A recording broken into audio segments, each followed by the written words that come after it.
سبحان الذي اسرى بعبده ليلا من المسجد الحرام الى المسجد الاقصى الذي باركنا حوله.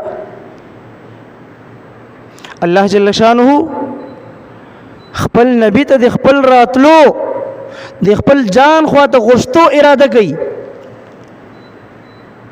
او حضرت جبرائیل علیه السلام ورته راځي چې یا رسول الله خپل رب له طرفه ته حکم ده چې ته ما طرف ته سفر شروع کا ما عرش ترای سما سره ملاقات وکا.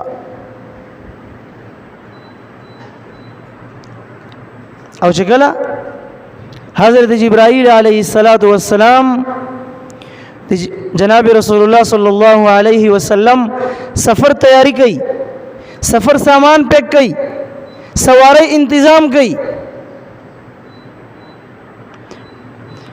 چکل سواری ورته حاضر سی جناب رسول الله صلی الله علیه وسلم سواری مبارک باندې تشریف دی او اسمان طرف ته روانیږي. دغه دور عظیم مقام ده الله جل شانه په خپل قران کې راخسته ده. ای 15 سپاره اولنۍ آیات سبحان الذي اسرى بعبده ليلا من المسجد الحرام الى المسجد الاقصى.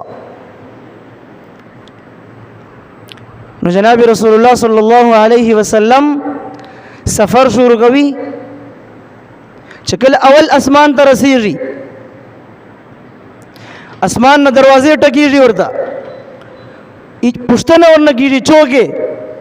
حضرت جبرائیل علیه السلام ورته فرمایي چې زه حضرت جبرائیل او ما سره د الله تعالی ملمه جناب محمد رسول الله دا اول اسمان دروازې ورته خلاصې سي. په اول اسمان باندې د انبیاء له طرفه د فرشتو له طرفه د جناب رسول الله پرتپاک استقبال کیږي. فرشته استقبال کوي, انبیاء په استقبال چې ولاړ دي او ال دور ته مرحبا وای. په اول اسمان نه دوم اسمان سفر شروع کیږي. دوم اسمان باندې دغه منظر ده, د اسمان دروازه ټکیږي, فرشتي پوښتنه کوي چوک ته فرمای حضرت جبرائیل علیه السلام او ما سره د الله تعالی ملما جناب محمد رسول الله. دوم اسمان دروازې خلاصيږي, په دوم اسمان باندې د جناب رسول الله استقبال کیږي فرشتو په ذریعہ باندې. فرشته خوشی مناو گئی د جناب الله تعالی هغه محبوب پیغمبر روان ده, هغه به براه راست زیارت کیږي. په دوم اسمان باندې دا منظر ده. په دریم اسمان باندې دروازه ټکیږي, فرشته پوښتنه کوي چوک ورته فرمایي حضرت جبرائیل علیه السلام او ما سره د الله ملما جناب محمد رسول الله. دریم اسمان دروازې خلاصيږي. خورو عزت مندو الله جل شانه دغه منظر ګوري, فرشته دغه منظر ګوري, انبیاء دغه منظر ګوري.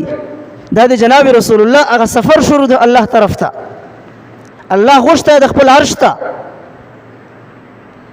او فرشته دې منظر نه خوند غلي, دې منظر نه مزه اخلي او الله جل شانه په خپل دې منظر نظاره کوي, ګوري دې منظر ته چې ما محبوب ما خو روان ده.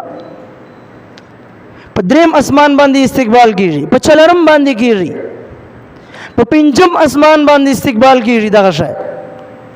حتی چې وم اسمان ته کله خبره لاړه سي, په وم اسمان باندې